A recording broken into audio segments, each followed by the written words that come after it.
বিসমিল্লাহির রহমানির রহিম। আসসালামু আলাইকুম। সবাই কেমন আছো? আলহামদুলিল্লাহ আমি অনেক ভালো আছি। আজকে আরেকটা ব্লগ ভিডিও নিয়ে তোমাদের মাঝে হাজির হলাম। তো আমি এখানে কয়েকটা রুটি বানাইয়ে চেখে রাখছি, একটু হালকা করে। এগুলা সকালে ভালো মতো চেখে খাবো।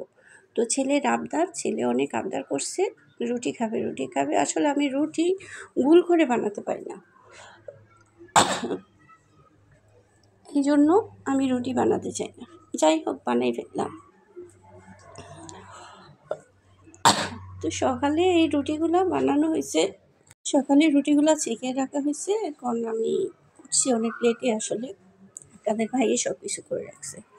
তো এখানে কিছু কাঁচা বাজার আনা হয়েছে, শুকনো বাজার, কাঁচা বাজার, এগুলা সব সামলাতে হবে। আজকে বুয়া আসে নাই, বুয়ার জন্য কাজ সবগুলো এলোমেলো হয়ে আছে। যাই হোক, আমি করে ফেলবো। তো মাঝে মাঝেও আসে না কোনো একটা সমস্যার কারণে। মাংস ভিজাতে দিলাম আমি, তারপর সব কাজ শেষ করছি। এখন কাজ শেষ করার পর এখানে আমি আরেকটা কাজ করতেছি। আমার মতো এই ধরনের সমস্যা যে কেউ পড়তে পারো, তো এইভাবে বুদ্ধি করে এই কাগজ দিয়ে তারপর এই বোতলটা রাখবা। আমি যেভাবে রাখছি, নাইলে সব জায়গায় তেল পড়ে ছিটছিটে হয়ে যায়, কেমন জানি খারাপ লাগে। তো আমি এই কাগজের উপর রাখছি, এখানে মুছে টুছে সুন্দর মতো একটা কাগজ দিলাম, এই কাগজের উপর রাখছি। এখন তেলগুলো বাইরে যাবে না। তো এদিকে আমার দুগাদা কাজ শেষ, সবগুলোই গুছাই রাখতেছি।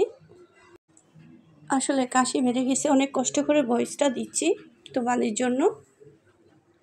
যাই হোক, যত শরীর খারাপ হোক, তারপরে আমাদের ভিডিও মেক করতে হবে, ঠিক মতো টাইম মতো দিতে হবে। তো এদিকে আমার ছেলে চলে আসছে কলেজ থেকে, ওর জন্য একটু নাস্তা বানিয়ে ফেললাম। ও সকালে একদম খালি পেটে যায়, বিস্কিট আর পানি খেয়ে। এখন ওর নাস্তাটা রেডি করলাম, ও ফ্রেশ হয়ে খাবে, তারপর আমি রান্নাবান্না শুরু করে দেব। এই তো কড়াইতে বসে দিলাম, কড়াইটা বসাই তেলের মধ্যে আমি আলুটা আগে ভেজে নেব, তারপর ভাজা হয়ে গেলে আমি বাকি উপকরণ দেব। সবাই আজকে বলতেছে এভাবে রান্না কেন। আমি বলি কি, আরে খেয়ে দেখো বাবা, খাওয়ার পর তারপর আমাকে বলবা। তো মুরগিটা আমি আজকে এইভাবে রান্না করতেছি, আলুটা আগে ভুনা করে বাকি উপকরণ দিয়ে দেব। তো পেঁয়াজ দিলাম, এগুলো একটু ভাজা হোক। তো আমার ভিডিওটা এতক্ষণ যারা দেখতেছো একটা লাইক দিয়ে দাও, আর ভিডিওর কোনো অংশ ভালো লাগলে একটা সুন্দর মতো কমেন্ট করবা। আর যারা নতুন বন্ধু, তারা অবশ্য কমিউনিটিতে একটা লেটার দিয়ে যাবা, আমি তোমাদের পরিবারে সময় মতো চলে যাব। এই তো আমার আলুটা একটু কষানো হয়ে গেছে, বাকি উপকরণ দিয়ে দিছি অফ ক্যামেরা দিয়ে। তারপর আমি মাংসটা দিয়ে দিছি, মাংসটা আলুটা আবার কষাই ফেলবো ভালো মতো। কষানো শেষ হয়ে গেলে তারপর আমি জল দিয়ে তারপর বাকি যা যা আছে সবগুলা দিয়ে দেব। এখন আমি 10 মিনিট মতো কষাই নিচ্ছি। 10 মিনিট কষানোর পর আমি আবার চলে আসব। এই তো আমার 10 মিনিট হয়ে গেছে, এখন কষাইয়ে আমি ঝোল দিয়ে দিছি। তারপর মাংসটা রান্না শেষ প্রায়, কাঁচামরিচ ধনেপাতা দিয়ে দিলাম। তারপর আর একটু ভালো মতো নেড়ে ছেড়ে দিচ্ছি। এখন আমি জিরা টালাটা দিয়ে দেব।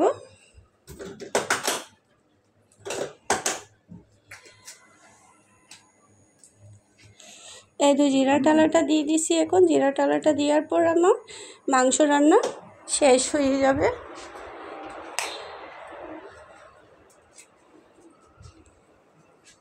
এখন আমি মাংসটা নামিয়ে ফেলবো।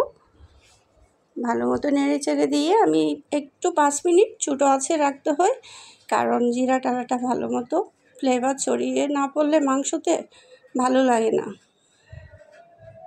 তো আমি একটু ঢেকে দিচ্ছি, 5 মিনিট পর আবার তোমাদের সাথে দেখা হবে। এই তো আমার মাংস রান্না শেষ, দেখছো কালারটা কত সুন্দর হয়েছে। এইভাবে রান্না করো, যারা রান্না করো না তারা আমার মতো করে এইভাবে রান্না করবা, অনেক মজা হবে, দেখবা বাসার সবাই অনেক খুশি হবে এইভাবে রান্না করলে। তো আজকের মতন আমার ভিডিওটা এতটুকু। যদি তোমাদের কাছে ভালো লাগে একটা সুন্দর মতো কমেন্ট করবা, আর সবসময় আমাকে সাপোর্ট করবা। আমিও তোমাদের পাশে আছি। সবাই ভালো থাকবে, সুস্থ থাকবে। আমার জন্য, আমার পরিবারের জন্য সবাই একটু দোয়া করবা। ওকে, আল্লাহ হাফেজ।